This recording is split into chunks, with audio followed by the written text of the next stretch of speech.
Zdenka Šelingová, slovenská panna a mučenica. Oh yes!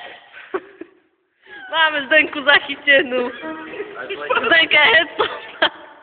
Zdenka je strašne hecová. No poďme. Ináč ju mučili, tak neviem, čo na nej hecové. To je jedno. Zahali ju za vlasy a vťahli ju na štrike. A potom ju kopli. No a poďme.